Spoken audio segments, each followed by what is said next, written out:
Si, alors vraiment, à la base, on est vraiment cuisinier de métier en ayant fait une école d'hôtellerie-restauration. Et après quelques années passées, parce que moi, on a fini en restauration collective, et après quelques années passées avec G, on s'est dit, c'est pas possible, on ne peut pas faire notre vie comme ça, il faut absolument qu'on produise ce qu'on met dans l'assiette de nos clients. C'était quelque chose qui nous tenait vraiment à cœur. Voilà, on a dit sinon, moi j'arrête la cuisine. Et donc, moi j'étais sur Saint-Loup et on cherchait une exploitation agricole. Alors avant de faire la démarche d'aller voir la chambre d'agriculture, on a dit faut qu'on visite des fermes un peu qui seraient susceptibles d'y implanter une ferme auberge. Et maman me dit, c'était au mois d'août en 2006, maman me dit allez voir les Montfrais, ils ont une jolie ferme, ça vous donnerait peut-être des idées pour votre projet.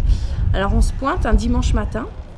Et on leur dit, voilà, on vient voir un petit peu votre exploitation, on aimerait s'installer sur une partie agricole, mais aussi pour une partie ferme auberge. Et ils nous disent, c'est simple, on part au 1er janvier. Si vous voulez la ferme, on vous la vend.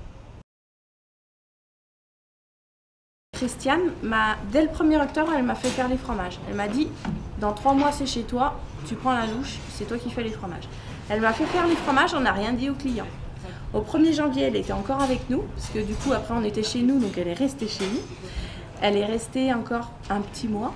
Et les premiers clients, au mois de janvier, commençaient à dire les fromages, ils n'auront un peu pas le même goût. Elle dit oui, les fromages, ils n'ont pas le même goût. Aurélie, elle est faite depuis le 1er octobre. Donc vous ne pouvez pas dire que ce n'est pas les mêmes que...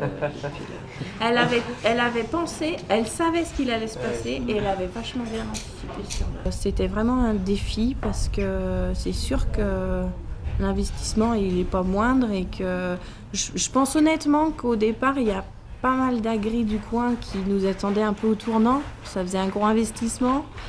Et qu'aujourd'hui, c'est pas gagné parce que c'est jamais gagné, mais on est quand même plus serein dans notre démarche. Mais on y a toujours cru et je crois que de toute façon, aujourd'hui, pour être agriculteur, il faut y croire d'abord. Et à la base, j'aurais envie de dire, quand on aime ce qu'on fait, on réussit ce qu'on fait.